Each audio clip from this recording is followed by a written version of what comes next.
Hello guys, welcome back to audiobook 12 of class 12 biology chapter number 8 human health and disease। तो इस audio book में अपन करने वाले हैं adolescence and drug alcohol abuse के बारे में। ठीक है, तो चलो स्टार्ट करते हैं। Adolescence means both a period and a process during which child become mature in terms of his or her attitude and belief for effective participation in society। Adolescence वो पीरियड होता है या प्रोसेस होता है life का जिसमें एक child का एटीट्यूड और बिलीफ किसी पर्टिकुलर सोसाइटी में पार्टिसिपेशन के एस्पेक्ट से चेंज हो जाता है। कहने का मतलब, जैसे जब तुम छोटे रहते हो तो अगर तुम खेलते रहते हो तो तुम इस बात पे ध्यान नहीं देते रहोगे कि तुम्हारे जो दोस्त हैं उनके मम्मी पापा कैसे हैं। लेकिन जब तुम बड़े हो जाते हो तो तुम क्या करते हो, किसी से भी किसी को जज करके उससे दोस्ती करते हो कि वो कैरेक्टरिस्टिक्स में अच्छा है कि नहीं, बिहेवियर अच्छा है कि नहीं, है ना। तो यानी कि एडोलसेंस वो पीरियड होता है जिसमें एक चाइल्ड मैच्योर हो जाता है। The period between 12 to 18 year of age may be thought of adolescence period, और ये 12 से लेके 18 ईयर्स के बीच का पीरियड रहता है। Adolescence is accompanied by several biological and behavioral changes। Adolescence जो है ये कई बायोलॉजिकल और बिहेवियरल चेंजेस से होता है। Adolescence thus is a very vulnerable phase of mental and physiological development of an individual। और ये वो फेज होता है जिसमें किसी इंडिविजुअल का मेंटल और फिजिकल डेवलपमेंट होता है, यानी कि उसको ये पता चलना कि क्या चीज़ सही है क्या गलत, ये जानना बहुत ही ज़्यादा ज़रूरी रहता है। ठीक है, कि कैसे लोगों के साथ उठना बैठना चाहिए या सोसाइटी में इंटरेक्ट कैसे करना चाहिए, कहाँ पे क्या बोलना चाहिए या कहाँ पे इंटरेक्शन नहीं दिखाना चाहिए सोसाइटी में लोगों के साथ, या अदर एस्पेक्ट्स ऑफ लाइफ में। Curiosity, need for adventure and excitement and experimentation constitute common cause which motivate youngsters towards drug and alcohol abuse। आज की डेट में जो यंगस्टर्स ड्रग और अल्कोहल का अब्यूज़ करते हैं, ठीक है, या यूज़ करते हैं उनका, वो क्यों करते हैं? क्या उनको पहले से पता रहता है? नहीं, वो क्यूरियोसिटी की वजह से कि यार ये कैसा लगता होगा, कि लोग इसको लेते हैं एडवेंचर के लिए कि एक बार ट्राई करके देखते कैसा लगता है, एक्साइटमेंट में आके एक्सपेरिमेंट करने के लिए। ये कुछ कॉमन कॉज होते हैं जिनकी वजह से यंगस्टर्स जो हैं ड्रग का अब्यूज़ करने लगते हैं। ठीक है, child's natural curiosity motivate him और her to the benefit of alcohol और ड्रग यूज। और ज़्यादातर जो बच्चों की क्यूरियोसिटी होती है उसकी वजह से ये सब होता है। Thus, the first use of drug or alcohol may be out of curiosity or experimentation, but later, child start using these to escape facing problem। लेकिन जब बच्चे को पता चलता है कि इससे ये इफ़ेक्ट होता है, जैसे ये ड्रग लेने से ये इफ़ेक्ट होता है, और ड्रग का मतलब सिर्फ अब्यूज़ करने वाले ड्रग नहीं, मेडिसिनल जो दवाइयाँ होती हैं उनको भी ड्रग्स कहते हैं। और कई ऐसी दवाइयाँ होती हैं जो मेमोरी को शार्प तो कर देती हैं, लेकिन एट अ टाइम उसका साइड इफ़ेक्ट नहीं दिखता। मतलब देखो, अपन ने वो देखी है, कई ऐसी रोबोट्स की मूवीज़ देखी है जिसमें रोबोट सिर्फ बुक को स्कैन कर लेता है और उसको बुक के अंदर क्या है सब मेमोराइज हो जाता है। उसी तरीके से कुछ ऐसे ड्रग्स होते हैं जो ब्रेन के स्टिमुलेटर्स को, न्यूरोट्रांसमीटर्स को एक्टिवेट कर देते हैं और उनकी कैपेसिटी को बढ़ा देते हैं, जिसकी वजह से जितने भी जो एडोलेसेंस की एज में बच्चे हैं, अगर वो किसी एग्जामिनेशन के प्रेशर में रहते होंगे, परसेंटेज के प्रेशर में रहते होंगे, ठीक है, कि परसेंटाइल अच्छे नहीं बने या फिर अगले बार फाइनल एग्ज़ाम है तो उसमें अच्छा परफॉर्म करना है, याद नहीं हो रहा है, ये टेंशन है वो टेंशन है, तो वो याद करने के लिए, मेमोराइज़ करने के लिए कई ऐसे ड्रग्स का यूज़ करते हैं जिनका उस समय तो इफ़ेक्ट अच्छा रहता है, लेकिन बाद में जब उनकी एज बढ़ने लगती है, जब वो 40 to 50 ईयर्स की एज में पहुंच जाते हैं, तब उसके साइड इफ़ेक्ट्स भी दिखने लगते हैं। ठीक है, क्लियर हुई बात? आगे बढ़ते हैं। Of late, stress from pressure to excel in academics or examination has played a significant role in pursuing the youngster to try alcohol and drug। The perception among youth that it's cool or progressive to smoke use drug or alcohol is also in a way a major cause for youth to start these habits. और सिर्फ academic performance को क्या करने के लिए, develop करने के लिए नहीं, उसके अलावा कई लोगों को लगता है ड्रग्स का या स्मोकिंग प्रोडक्ट्स का या टोबैको वगैरह का यूज़ करना बहुत ही फैशनेबल चीज़ है, ठीक है। ऐसा नहीं होता कि अभी बीच में एक गाना चला था, है ना, कौन सा, वो दमे को तो सीवा वाला, वो कितना ट्रेंड हुआ था, तो उसके ऊपर कितने सारे वीडियोस बने थे, वो एलियन का डांस भी फेमस हुआ था। तो उसी तरह जो एडोलसेंस की एज में जो यंगस्टर्स हैं, उनको लगता है कि ड्रग यूज़ करना, स्मोक करना, टोबैको खाना, ये सब फैशन वाली चीज़ें हैं। इससे क्या होता है, इससे उन्हें लगता है कि बहुत ही फैशनेबल है, या उनको लगता है कि वो मॉडर्न डेज के हिसाब से जी रहे हैं, लेकिन ये बहुत ही बड़ी गलतफहमी होती है। ड्रग्स और अल्कोहल का अब्यूज़ टोटली रॉन्ग है, but only in case of medical treatment it can be used, ठीक है।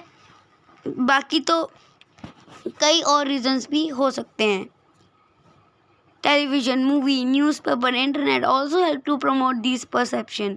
और सिर्फ फिज़िकल नहीं, बल्कि सोशल मीडिया की हेल्प से क्या, सोशल मीडिया के साइड इफ़ेक्ट से भी ये जो ड्रग और अल्कोहल का अब्यूज़ है, ये इंक्रीमेंट पे देखा गया है।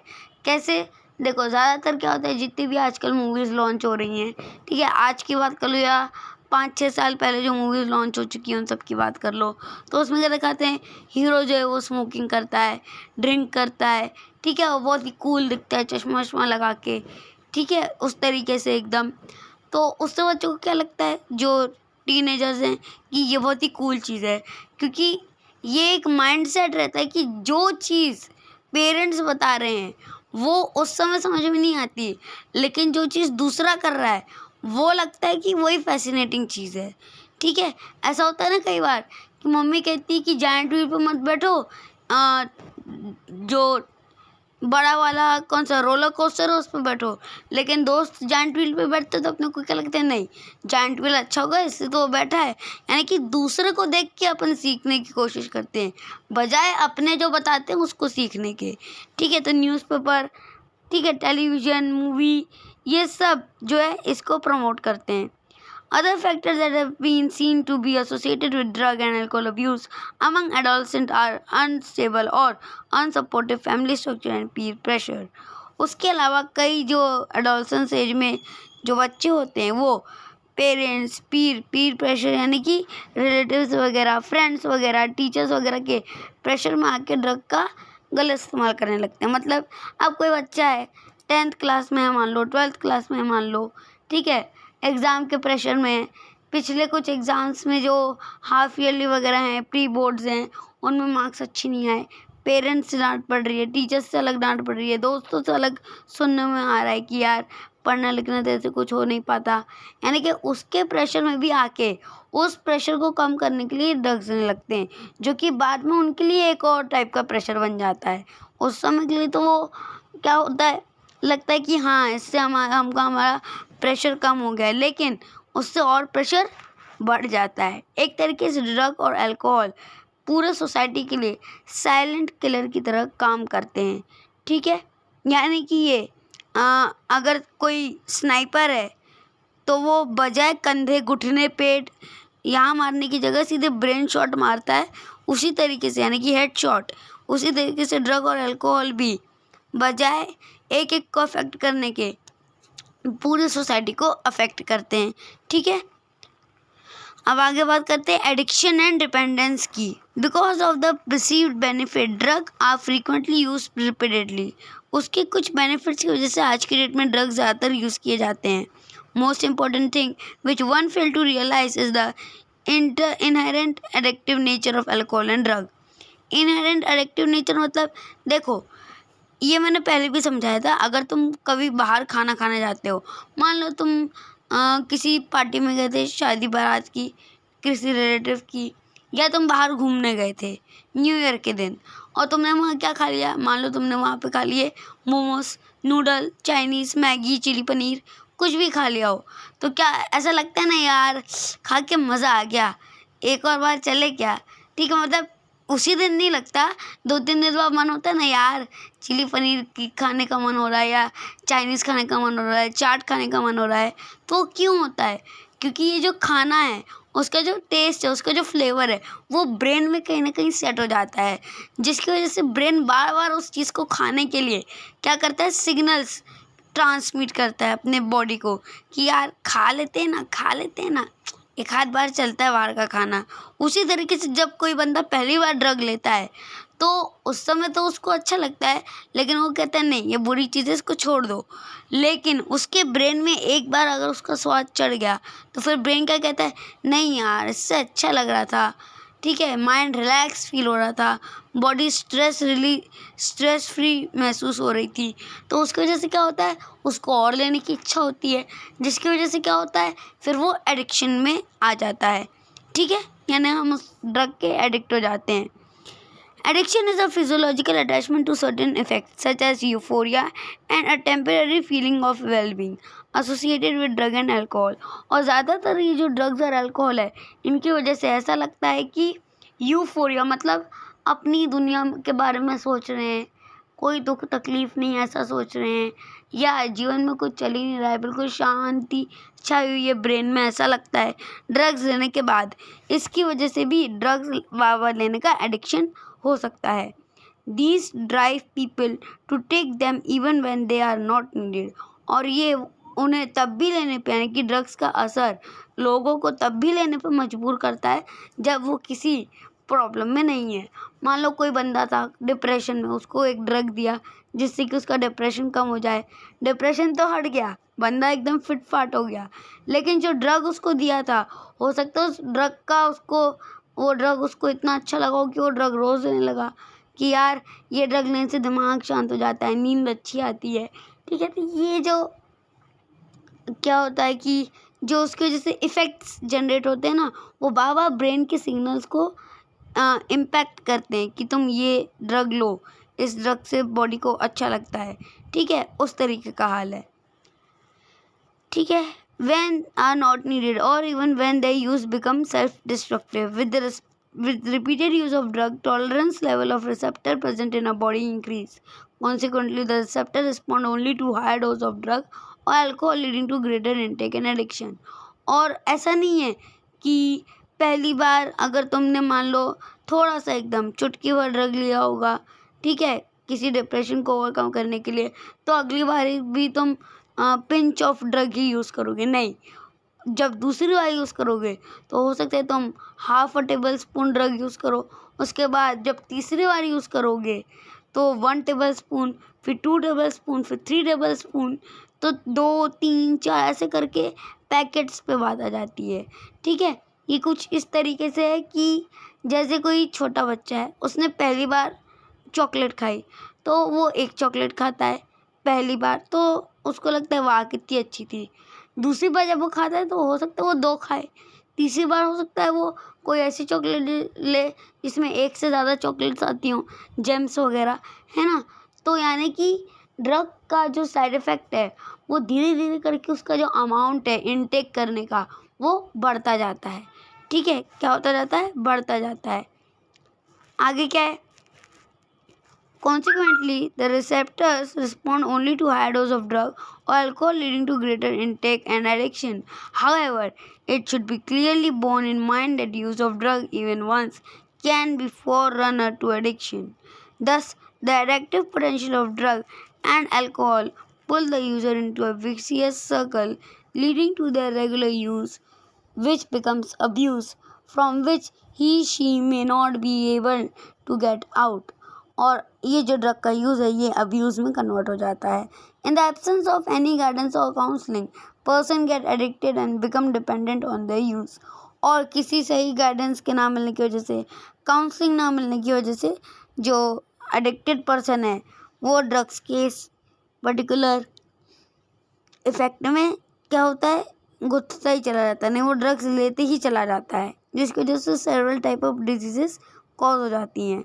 Dependence is the tendency of body to manifest a characteristic and unpleasant withdrawal syndrome if regular dose of drug, alcohol is abruptly discontinued। अब देखो, ड्रग के कुछ विड्रॉल सिंड्रोम्स भी दिखाई देते हैं। विड्रॉल मतलब बाहर निकालना, सिंड्रोम यानी कि कुछ इफ़ेक्ट्स। देखो क्या होता है, वो देखा है तुमने कार्टून में एक बच्चा है, ठीक है, उसके मुंह में एक निप्पल रहती है, अगर वो निप्पल निकाल दो तो बच्चा रोने लगता है ना, और वो वापस डाल दो तो चुप हो जाता है। उसी तरह से ड्रग है। ड्रग एक एडोलसेंट एज के बंदे के लिए निप्पल की तरह है। अगर उसको ड्रग्स मिलता रहेगा तो वो शांत रहेगा, वो कुछ अपना हल्ला गुल्ला नहीं करेगा। लेकिन अगर उससे तुम ड्रग्स एकदम से छीन लोगे, बजाय धीरे धीरे छीनने के एकदम से छीन लोगे, तो वायलेंटली बिहेव करने लगेगा। ठीक है, वायलेंटली बिहेव करने लगेगा, अग्रेसिव नेचर शो करेगा, बहुत ही इरिस्पेक्ट या इरेगुलर टाइप ऑफ कैरेक्टराइजेशन उसमें देखने को मिलेगा। ठीक है, यानी कि वो ड्रग्स के विड्रॉल सिंड्रोम होंगे, एनेक्सिटी, अडप्टेड डिसकंटिन्यूटी, ठीक है, ये सब, शेकीनेस, नोजिया, स्वेटिंग, कुछ भी हो सकता है। इन सम केसेस नहीं, this is characterized by anxiety, shakiness, nausea and sweating, which may be revealed when use is resumed again. In some cases, withdrawal symptom can be severe and even life-threatening, and the person may need medical supervision. कई बार ऐसा होता है, जो drug addicted person है उससे अगर drugs छीन लिए जाएं तो उसके विड्रॉल सिम्टम्स इतने सीवियर होते हैं कि उससे उसकी जान भी जा सकती है। ठीक है, जैसे ड्रग्स भी मिल रहे हैं तो क्या करेगा वो, हो सकता है दीवार पे अपना माथा फोड़ने लगे, ठीक है, या फिर घर की चीज़ें तोड़ फोड़ करने लगे, ठीक है, या फिर यहाँ वहाँ चले जाने की बात करने लगे। तो ये सब कुछ ऐसे विड्रॉल सिंड्रोम्स हैं जो किसी ड्रग एडिक्टेड पर्सन से छीनने के बाद उसमें दिखाई देते हैं। ठीक है, in some cases withdrawal symptom can be severe and even life threatening, and person may be need medical supervision. Dependence lead to the patient to ignore all social norms in order to get sufficient fund to satisfy his or her need. These results in many social adjustment problems. ठीक है, अभी जो patient है इनको ignore नहीं करना चाहिए। देखो होता क्या है, सोसाइटी में जितने भी ड्रग एडिक्टेड पर्सन्स होते हैं उनको पहली बार बुरी नज़र से देखा जाता है, जिसकी वजह से उन ड्रग एडिक्टेड पर्सन्स को क्या लगता है कि सोसाइटी हमारे साथ नहीं है। ठीक है, हालांकि गलती दोनों की ही है, दोनों ही इक्वली गलत हैं अपने अपने साइड से। ड्रग एडिक्टेड पर्सन को ड्रग नहीं लेना चाहिए और सोसाइटी को एक ड्रग एडिक्टेड पर्सन की हेल्प करनी चाहिए ताकि वो ड्रग्स को छोड़ सके। बजाय उसके सोसाइटी उसको क्या करती है, कई बातें सुनाती है, उसके बारे में नेगेटिव थॉट्स लाती है, जिसकी वजह से जो ड्रग एडिक्टेड पर्सन है उसको क्या लगता है सोसाइटी, फैमिली, फ्रेंड ये सब कोई काम के नहीं है, सिर्फ ड्रग्स है अच्छा और वही उसको चाहिए। इसीलिए जो ड्रग्स के लिए एडिक्शन है वो और बढ़ जाता है। तो बजाय किसी ड्रग एडिक्टेड पर्सन को सोसाइटी से डिस्कार्ड करने के उसको एक्सेप्ट करके उसको हेल्प करना चाहिए ड्रग फ्री या ड्रग का अब्यूज़ रोकने से। ठीक है, ताकि और जो भी उसका नुकसान हुआ उसकी बॉडी पे उसका तो खैर बाद में ट्रीटमेंट हो ही सकता है, लेकिन जो ड्रग एडिक्टेड पर्सन्स है उनको ड्रग फ्री करने के लिए कई सारे कॉन्डोम्स वगैरह भी अब रिलीज़ हो चुके हैं, जैसे निकोटीन्स वगैरह जिनकी आजकल बहुत ज़्यादा एड्स देखी जाती हैं। ठीक है, कि सिगरेट स्मोकिंग को छुड़वाने के लिए एक च्युइंगम्स होती हैं कुछ टाइप की कॉन्डोम लाइक, उसको यूज़ करने से क्या होता है जो न्यूरोट्रांसमीटर्स है वो थोड़े से डाउन टाइप के हो जाते हैं, यानी कि जो एक फीलिंग आती है कि नहीं यार स्मोकिंग नहीं करना है, वैसा कुछ सॉर्ट ऑफ थिंग होने लगता है। ठीक है, तो ये थी इसकी ऑडियो बुक नंबर 12। मिलेंगे ऑडियो बुक नंबर 13 में with the effect of drug and alcohol abuse and prevention and control, जिसके बाद अपना चैप्टर हो जाएगा ख़त्म। और जैसा कि तुम्हें पता है 10 से लेकर 12 तक के साइंस के डिटेल वीडियो लेक्चर्स के लिए हमारे चैनल हिंदी से तो पे तुम लोग विजिट कर सकते हो। और 11th और 12th की ऑडियो बुक की प्लेलिस्ट भी बन चुकी है।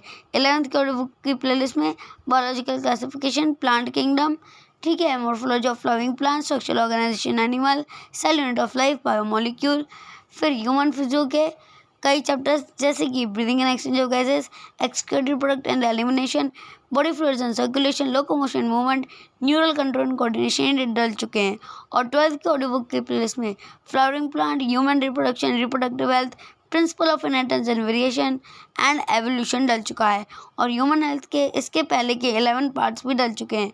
Chapter number 6 molecular basis of inheritance मैं जल्दी ही डालने की कोशिश करूँगा, क्योंकि वो चैप्टर लंबा है, इसलिए उसकी वीडियो में एक साथ बना के एक ही साथ डालूँगा, ठीक है, ताकि आगे पीछे वीडियो का सीक्वेंस ना बिगड़े।